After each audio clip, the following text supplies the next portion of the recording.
feet deep because I am 5 feet. This is the other side. Right across the way, this is like a little two-laner. But then I gotta hit the beat. I gotta hit the beat, beat.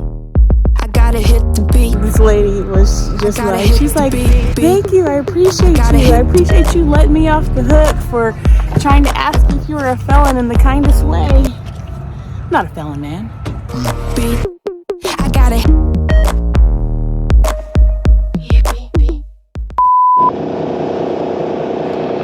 All right, so good evening, guys.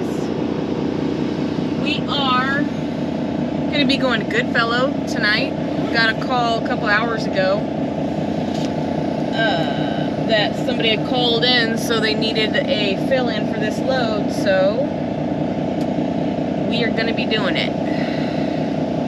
Shouldn't be too bad, but I'm gonna make sure I take a better video this time because we posted a short about the dock and got a lot of flack on it, talking about why this, why that. Well, we'll have a better video of it this time. All right, it is May 6th, 2024. Just picked up the load. This is a horrible load going to Goodfellow. We'll link the other video where we backed up, but we're going to do another video this time too. Hope my wife will put her GoPro on her chest and video me trying to get in this parking, or not parking, but through this bay. The bay is terrible. It's like it goes down into a hole to where your skirt's dragging on the ground, almost like your whole bottom of your truck's dragging on the ground. And there's a pole right in front, and it's just a street, little two-lane street. Not enough room to, like, you know, really back into there properly, safely rather. I do, in order to get the right angle, I do have to bang my front tires and axle up onto the curb just to be able to get the right angle and not hit the pole that's on my blind side. It's terrible. It should have, you should only have like a 28-foot trailer that goes to this base, but you know, what are you gonna do, right? So anyways, we're taking this load anyways, and so here we go. Let's hope nothing crazy happens. Hopefully it's uneventful, other than just the terrible backing that I have to do. And I woke up like at 6. I went to bed like at 9 a.m. this morning. Woke up like at 6 p.m. So we're 1800. So should have enough rest. That's the reason why I did that, knowing that we probably get a load and I'd be driving all night, then all day tomorrow and getting back. So yeah.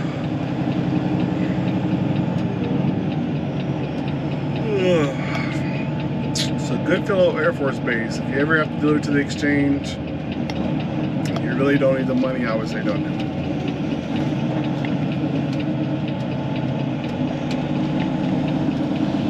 The way we're gonna go is we're gonna jump on I-35, head on down to I-14, which used to be US 190, I-14 all the way through Copper's Cove, all the way through Land Passes, and then go up, I think it's like 281 or something like that. I don't really remember what it is going up. We're gonna go up north just a little bit, and then we'll be kind of just going in and out of little bitty towns until we get to Goodfellow. It's other than just being able to jump on I-35 and I-14, which is pretty cool, I think that's only probably about maybe an hour and a half of that drive. So the rest of like the next 2 hours is all back roads. 2 hours of back roads is really like 3 hours of back roads. All right, let's not say 3 hours, but let's definitely say like 2 hours. It adds an extra 45 minutes. You can do it! We have plenty of time. We don't need to get there till 7 because they're not gonna, the office that does the background checks don't get there till 7. We're actually slotted to get there about 4:30, so plenty of time to mosey on over there. Our fuel's good. We already fueled up. Have some drinks here. Got some munchies right here. My wife made these snack boxes. Pretty cool. Has a little bit of everything, so you're not like just digging your hand like y'all. A lot of people know you have like a bag of Ruffles or a bag of pretzels or whatever, and you're just sitting there just eating them. Well, my wife made a little tackle box, but she made a snack box. So it's got a little bit of everything where you can just kind of pick and, you know, continue on down the road. Pretty cool. Really, really good idea. And it helps me at night for sure, just because, you know, just like tearing up my fingers, just eating at my skin. One of the things the process I use is basically, so like right now I have 3 hours and 30 minutes. I basically will prioritize, like, or schedule what I'm going to eat or what I'm going to, so like right now I have 3 hours and 30 minutes left to get to my destination. So after the first hour, I'll probably try to eat something, and then maybe if I get really hungry between then, I'll snack on some, like, you know, so like maybe in the next 30 minutes I might eat a little snack like pretzels or whatever, just a couple of pretzels. My wife made some homemade cheeses as well. And then I'll take a little sip of whatever and then keep on going. And I'll wait an hour, you know, it just helps, like, you know, because it gives you something to look forward to other than you're just sitting there driving. So then I'll eat, let's say if I snack in 30 minutes, then I'll probably eat in the hour after that. So like it'll be 2.5 hours left. Oh no, it'll be actually 2 hours left. So I would eat something. I think my wife made me a sandwich. Maybe there's an apple in there. So I'll eat something like that. And then when I have like maybe an hour and a half left, once again, I'll snack a little bit. Hour left, eat something. And then by that time, you know, you can eat something if you want, half hour left, but maybe a little snack, just drinking water or whatever, and then you're there. The last 30 minutes, you know, it's not a big deal.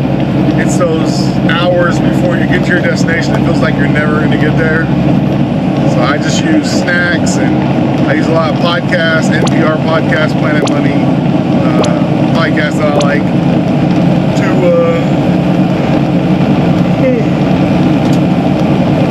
to just break up the time. So right now I'm going to listen to NPR. It's going to take about 40 minutes of time. NPR Politics, Planet Money, Bill Maher, MSNBC. Hey, go. And by the time I finish listening to all that, I'm there. So, see you later.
it's gonna cut too much. It's gonna cut too much.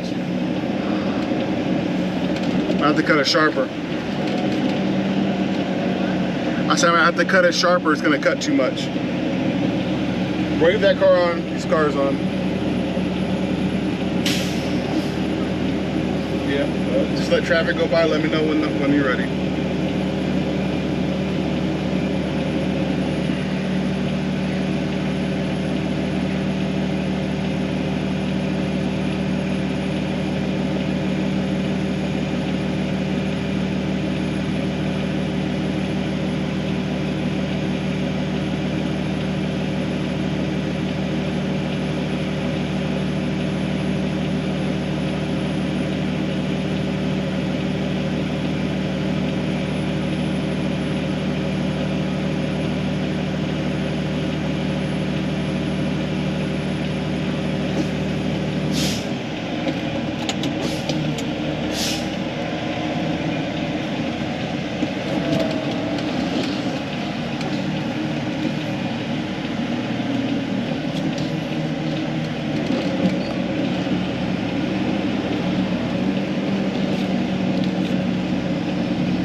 Yeah.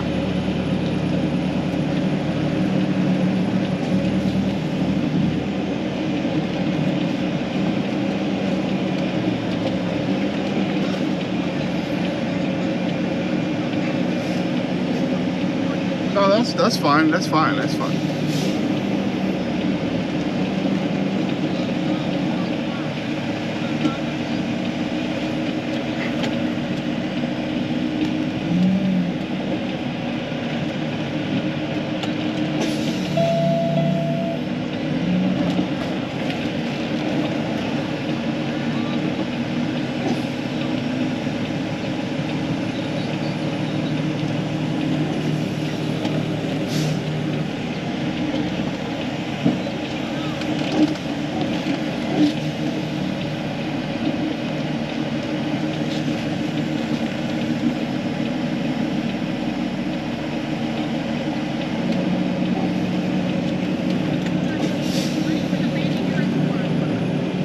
I don't think it's gonna go up anymore.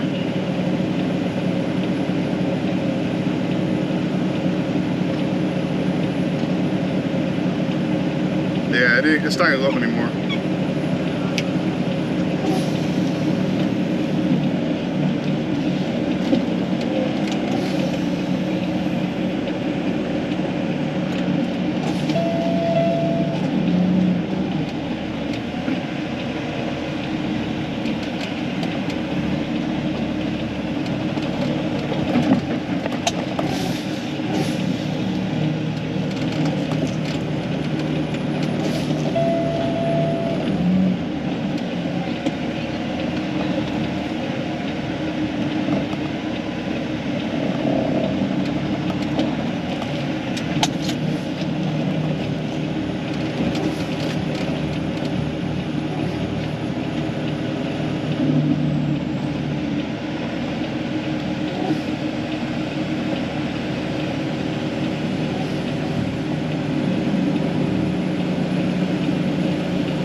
My wife don't know what the heck she's talking about, telling me no.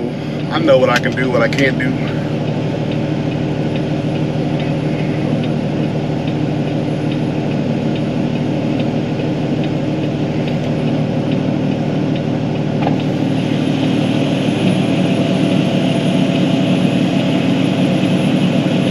So we are here. You done? We are here. We are on a terrible incline. It's just, the truck is basically like this right now. I don't know if you can tell in the video, but the truck is actually like this. I don't know what degree that is. Not 90 degree, but it's at a degree. And my skirt, there's some videos. My wife can link some videos to this video, but there's some videos. We are revisiting this dock, so.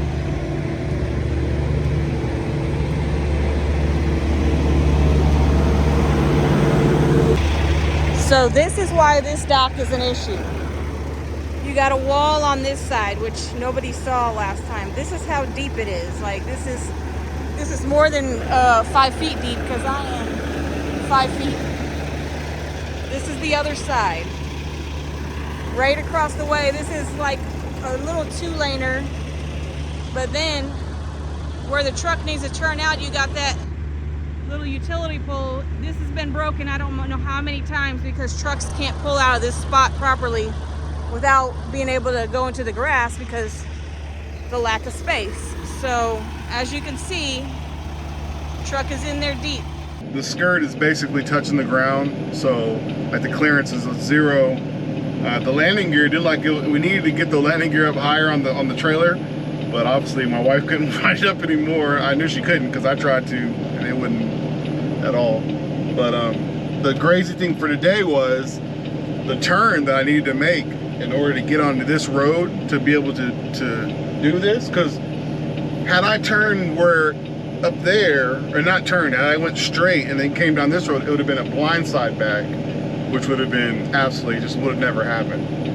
And so you have to come at it to where you can get at least this angle. But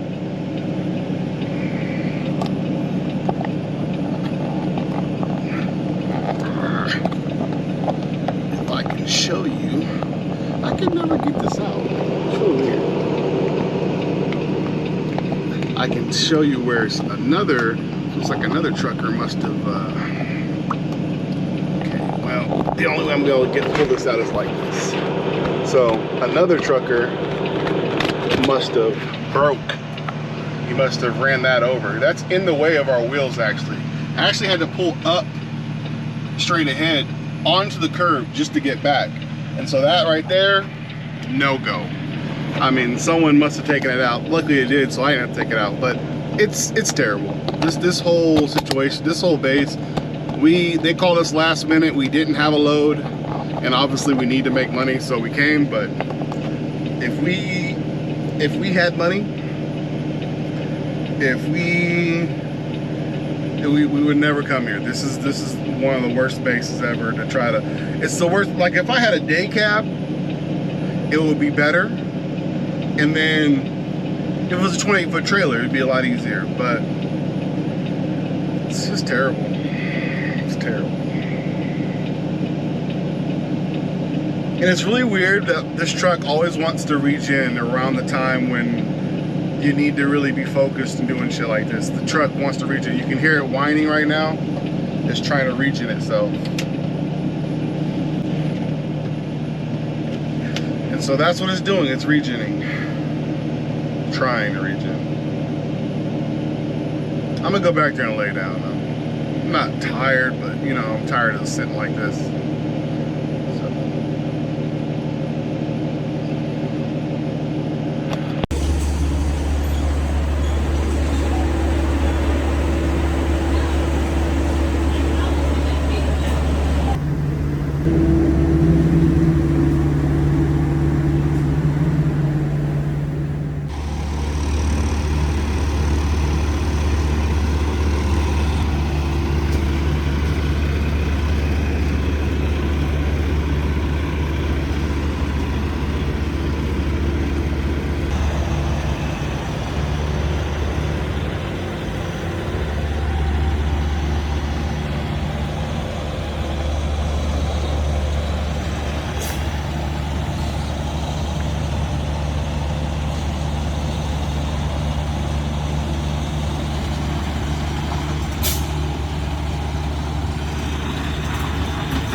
What's up, guys? So we are done. It was a lot to offload, about 1,200 pieces, so a little bit more than half the trailer was boxes, and then they had some pallets. And then I'll go go ahead and throw it in here. This is that dock that I posted a short about. That's really hard to get in and get out. I mean, it's absolutely ridiculous. So now I have more context in the video where you can actually see the surroundings and the reason why it's such a bad dock. So you can't tell me that that is not a bad dock. I mean, it's just not fit for a 53-foot trailer or actually a truck our size, because most of the AAFES trucks are smaller Freightliners. But even so, they're the ones that always knock over the pole. If you saw the pole was knocked over, I don't know how many times that pole has been replaced. And they just haven't got the idea yet, like maybe we should move the pole, or maybe we should expand this, you know, roadway here to make it easier for trucks to get in and out. But they haven't yet, but they continue to pay to replace that pole, which is funny.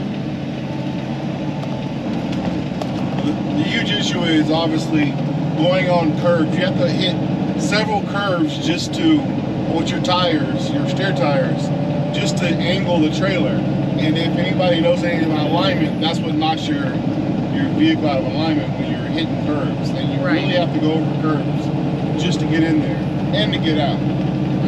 There's no way around it. Even a shorter Freightliner truck, they have to hit those curves to get out of there, because as you can see how deep it is, and then the sidewalls on the inside are not straight.